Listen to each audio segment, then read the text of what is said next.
Farm Basics is brought to you by the Liberty Link trait and Liberty herbicide from Bayer. The most reliable weed management solution, Liberty Link and Liberty herbicide are the link to efficient row crop production and sustainable weed management.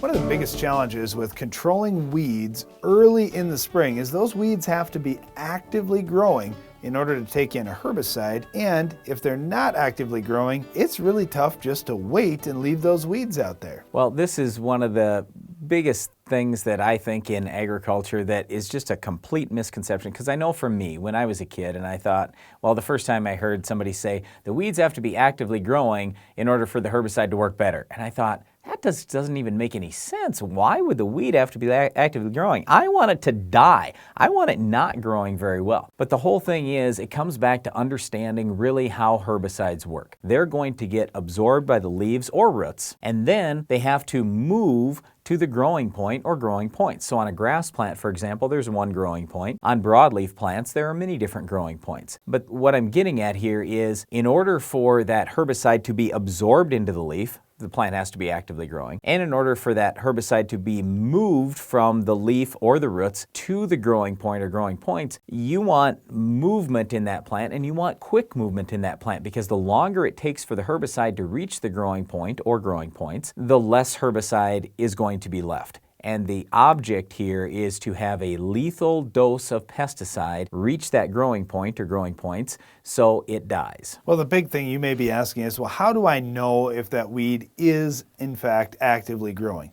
Well, obviously in the spring you can see if the weed is green and it's out of the ground. You may say, okay, well, it's alive. That's one thing. But the next thing as far as actively growing is you can just look at what the weather has been for the previous week leading up to the day that you're looking at that weed. For example, if the weather has been very cold, it's been 40 degrees or below for the last week, chances are that weed is not growing very quickly right now, and that's what we're talking about actively growing. But let's say that it's been 70 or 80 degrees for the last week before you're going to spray. That weed is probably actively growing now. If it's up and it's a few inches tall and it's been plenty warm, and it looks like for the next few days after you're going to spray it's going to be plenty warm, that's really what we're targeting when we're trying to get good weed control. Now you may say, well, I've got a burn down application I've got to do because I want to plant my garden or I want to plant my crop in just a few days, and it's been cold, but it's going to be warm in a few days down the road. You're just going to have to wait if you want to do the best job controlling that weed. What we're really looking for here is heat and moisture. We want a fair amount of heat, but not too much, and we want a fair amount of moisture, but not too much. So what I'm getting at is, if the nighttime temps are below 50 degrees, that can be a problem. If the daytime temps are above 90 or 95, that can be a problem. What we're looking for is, we'd like to have the range of between 50 and 90 for a few days leading up to spraying, and then for a couple days after spraying. So it's not just looking at, hey, what's happened in the last week, it's also what's happening afterwards. So for example, the last week could have been great,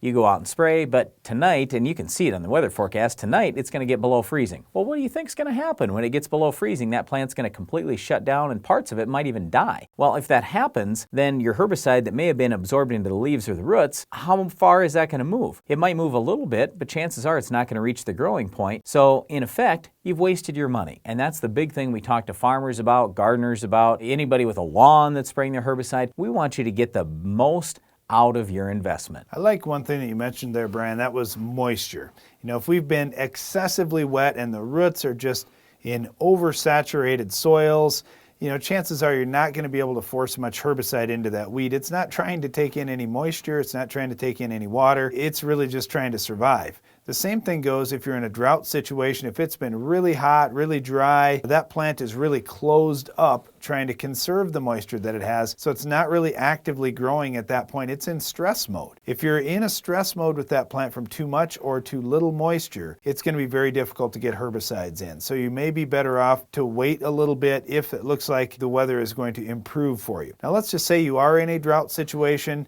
or it is just a little bit on the cool side, and you say, look, this is my only chance. I have to spray today. What are the best things I can do? Well, you can certainly follow the label recommendations. A lot of the chemical labels will address stressful situations and what you can do if you're absolutely desperate trying to get that plant sprayed. The other thing you can do is use the proper additives. So you're using some kind of penetrating surfactant, whether it's a methylated seed oil or some kind of oil or surfactant that's going to penetrate through that leaf better. That's going to help you. And chances are, depending on which product you're spraying, you may be adding a nitrogen source like an ammonium sulfate or a liquid 28%, something like that, to also help push it into the plant and have the plant accept that product. So again, we want the weed to be actively growing. We want decent weather as far as temperature and moisture conditions go. That's when it's going to work the best. If you absolutely have to force the issue a little bit, chances are you're going to increase the rate of the product that you're using and use some different penetrants trying to get that into the weed as fast as you can. Well, all these things are important when we're talking about weed control, especially if you've got our Weed of the Week. Can you identify this week's weed?